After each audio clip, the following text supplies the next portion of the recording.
question was, if the body knows best, why are we predetermining, deciding how long to fast for?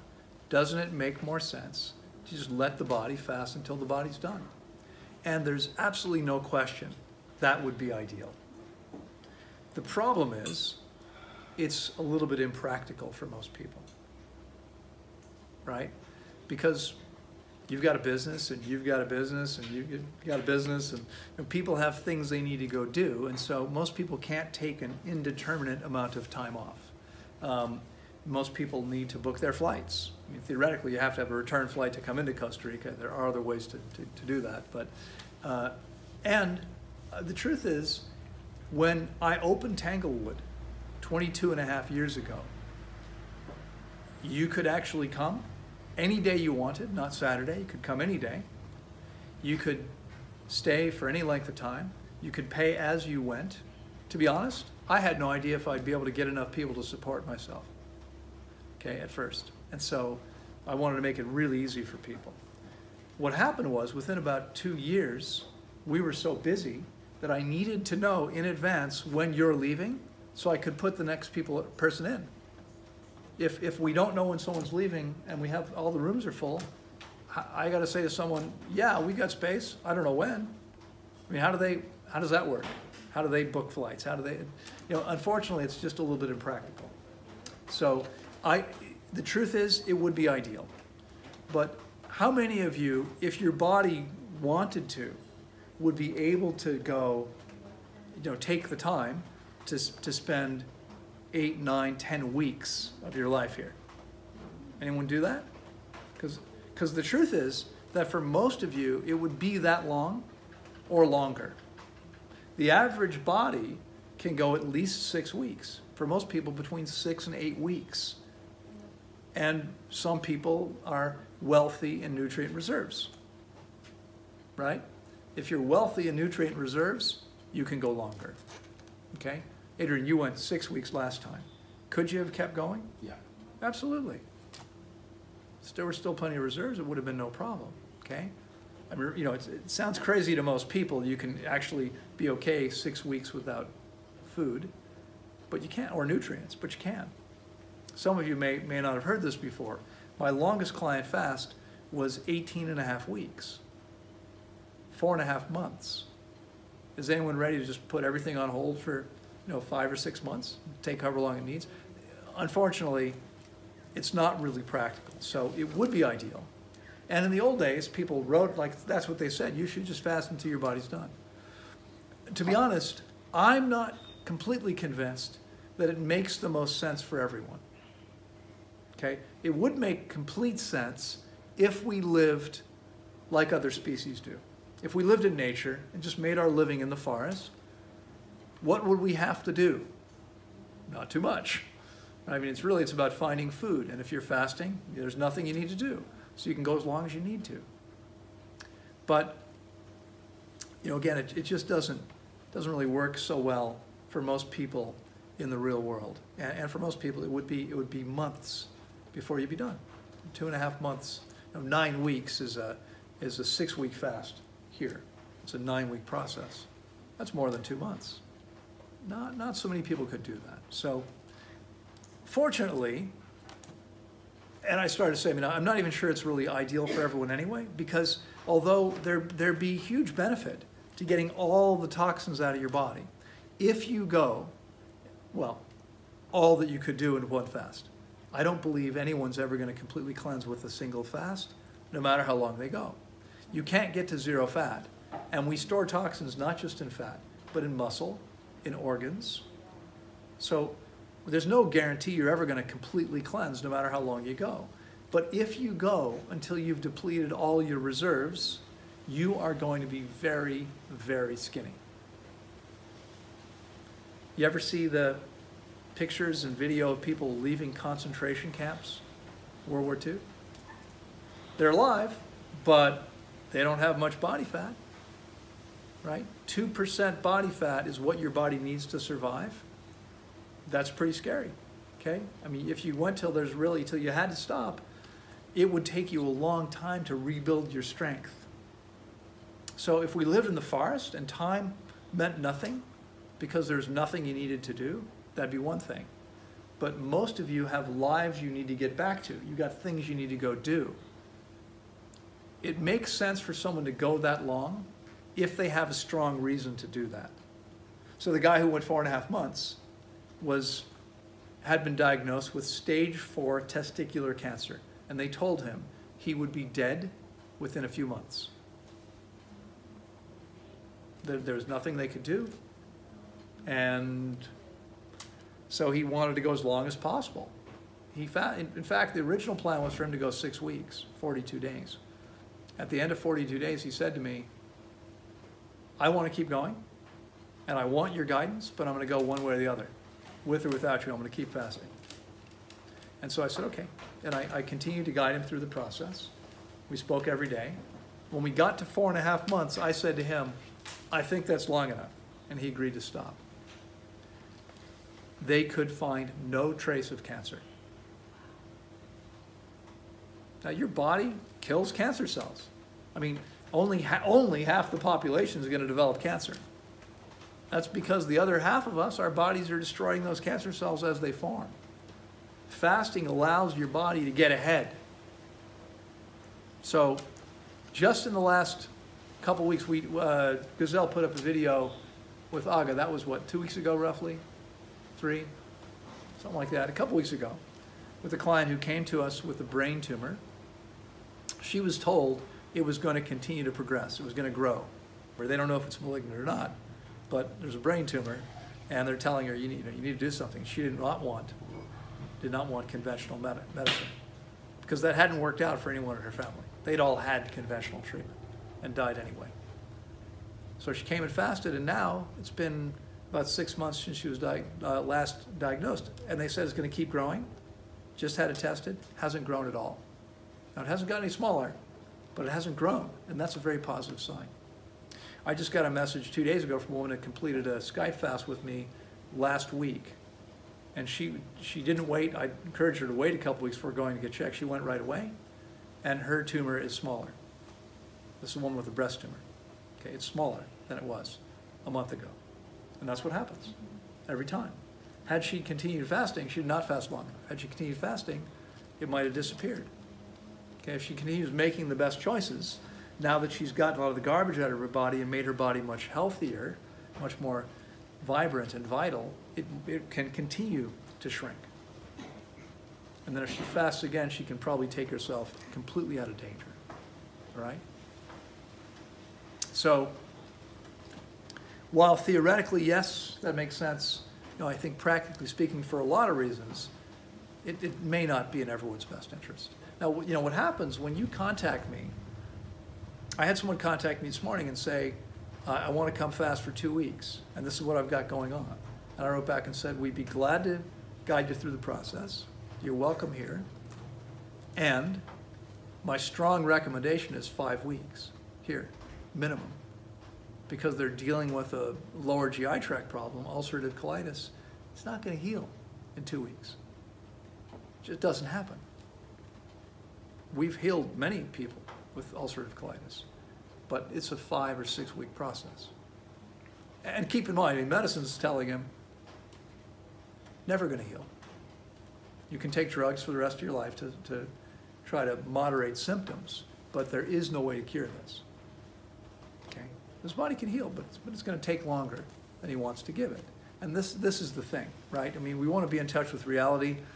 Sometimes things take what they take. We can't speed that up. I mean, there's nothing we can do to, what we can do is we can do the best job possible to rest as completely as we can, sip enough water, right? Not get too much sun. Those things are going to take us away from getting the most benefit. So we're maximizing the benefit with the time we have. But we can't change the fact that if the body needs 4 weeks, it needs 4 weeks. It's not going to happen on our schedule. It's going to happen on the body's schedule. So, let's say somebody does have surgery, yep. And then they learn about this whole process afterwards. Yeah. If they were then interested in doing a fast, about how long after a fast, surgery. Yeah, there's no, they wouldn't have to wait. They could fast right after the surgery. I have people that do that. I mean, I have people that plan it that way. They decide they're going to get this thing done, whatever it is, and then they're going to fast immediately to heal afterward. We talked recently about, I think I mentioned to, maybe you weren't all here yet, but I recently learned that if you get residency in Costa Rica, you have to get vaccinated. I haven't been vaccinated in over 30 years. I have no interest in vaccines, but I'm not gonna not complete my plans here because of that. I've got a lot invested here, time and energy and money. So if that's what if I can get out of it somehow, I will. But if I can't get out of it, I'll get the vaccines and I'll immediately fast afterward. If I had any kind of medical procedure, I would fast immediately afterward to allow for the most rapid healing possible. Okay? Do you have any experiences with the people with MS? Yep. The question is, do we have experience with people with MS? Not a lot. I fasted maybe somewhere between 12 and 15 people with MS. We've had great results with most of them. MS is challenging, and so not everyone with MS is going to respond very quickly, right away.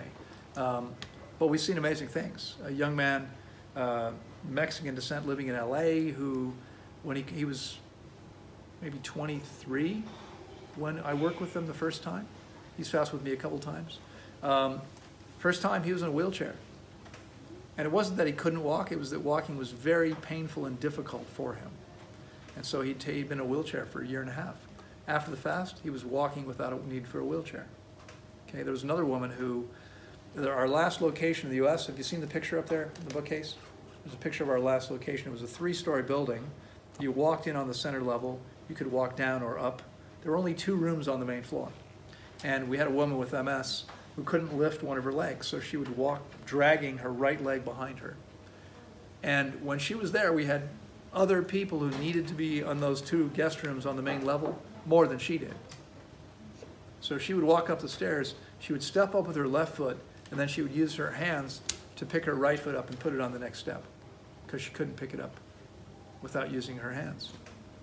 She spent 6 weeks with us, and by the time she left, she was walking without needing her hands.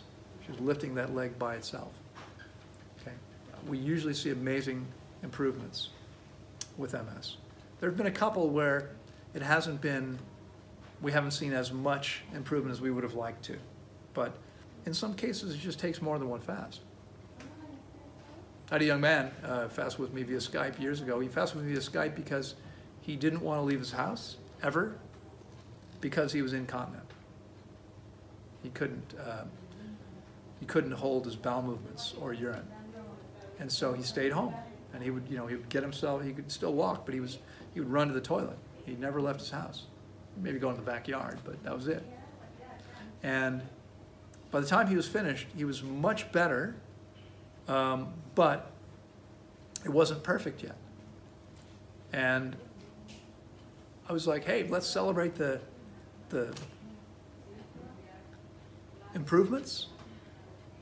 And, understand, I told him in the beginning, it doesn't always happen with one fast. Sometimes it takes 2 or 3 fasts with MS.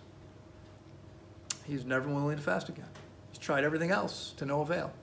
I haven't heard from him now for a couple of years, but I used to hear from him every once in a while. I'd say, you got to fast again. That's what's going to do it. Anyway. And have you ever fasted autistic people? Not that I'm aware of. What I mean is, lots of people are on the spectrum. People who are mildly autistic, my guess is we've probably had quite a few of them. We've talked about this. This is for everyone's benefit. We've probably had quite a few of those people, but I don't really know for a fact. Actually, it's not true. It's not true. I did fast someone who was autistic. We didn't know it at the time. Mildly autistic. We didn't know it at the time. My godson. My godchild has autism. I fasted him when he was 2.5 years old. 5 days. But he only weighed 30 pounds. He was born with a heart defect. He had a leaking valve. He had open heart surgery to correct it. By the time they were done, all of his valves leaked as a result of the surgery. So he had open heart surgery again to try to fix the problems they created. And so by the time he was 2.5, he'd already had open heart surgery twice. Had been on medications his entire life, including a diuretic, because leaking valves mean excess fluid. The first 5 months of his life, he had a feeding tube that went up his nose and down his throat. It was very uncomfortable. He was miserable all the time. He's a great kid. But he fasted. He was off the drugs for 6 months, didn't need them. And I'll tell you something interesting. When he went in for his next checkup, now his parents were concerned.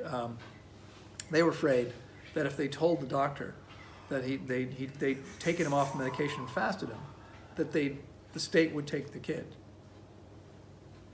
And so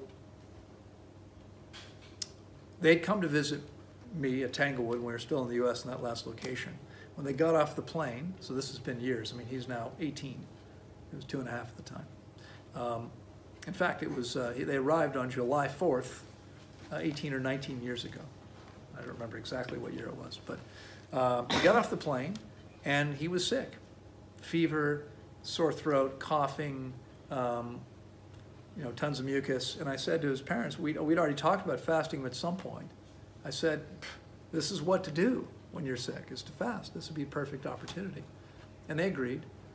And he could have gone longer, in fact. His parents couldn't go any longer. His parents were having, you know, getting a little nervous, but he could have gone longer. I wouldn't normally, by the way, I wouldn't normally fast a child that young, not because there's anything wrong with fasting a child that young, but I didn't speak Dutch, he didn't speak English, I couldn't communicate with him directly, I didn't really know what was going on for him, and frankly, I wouldn't trust most parents. So I said to most parents, you need to take 100% responsibility. Most parents would say, sure. And then if anything happened, they'd sue your butt off, right? His parents are some of my closest friends in the world, and they are completely honest. And I knew I could trust that if anything happened, they would have taken responsibility for it. They would have said, this is our decision. It's not his fault. You know, this is what we chose to do. But anyway, he went 5 days. He was off all medications. They told the doctor that when they arrived, one of their bags was lost. So I said to them, why don't you tell the doctor that the medication was in the bag that was lost? And by the time it showed up 5 days later, he was doing so well, you decided to leave him off the drug. That's what they told him. They didn't say anything about fasting.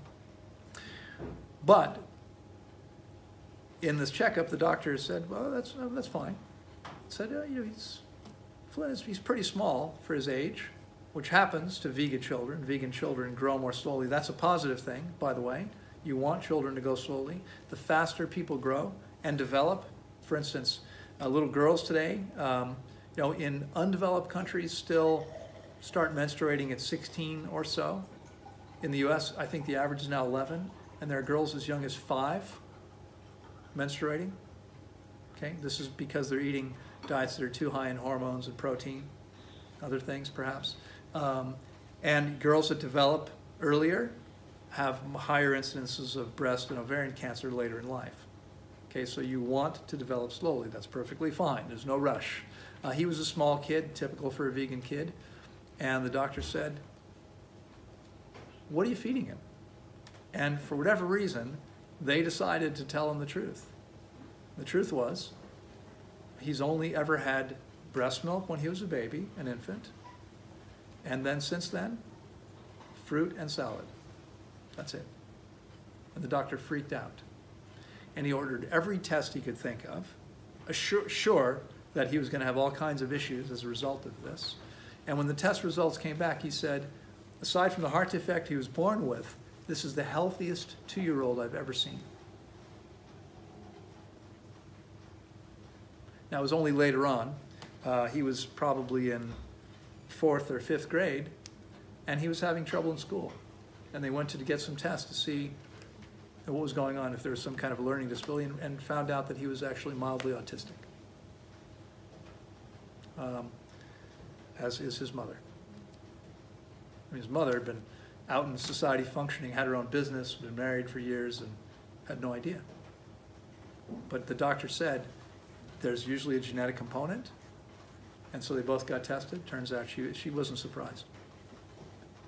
The last time I was in town, I didn't have time to get to their town when I was in Holland.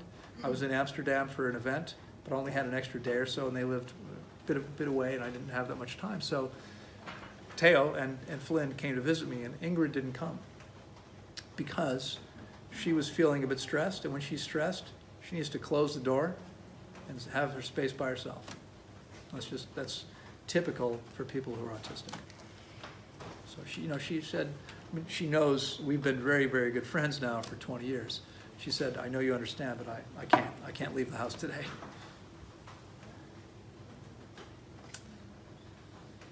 So that's the only experience that I'm sure about with someone who's autistic, but I'm sure there have probably been others. I meant serious autism. Serious autism, no. And for how long can a child fast? Like, is there a recommendation, or you would just let it go as well? Yeah, I mean, children can typically fast for weeks, like adults. They go through the reserves more slowly, just like smaller adults do. I had a young man years ago. There was an event. One of my favorite events was a weekend event. It was called the Green Living Festival, something like that. No, it was called the Living Now Festival.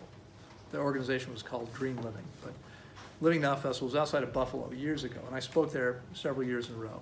It was on a giant sculpture park. It's beautiful, rolling hills, spectacular. Everyone camped out.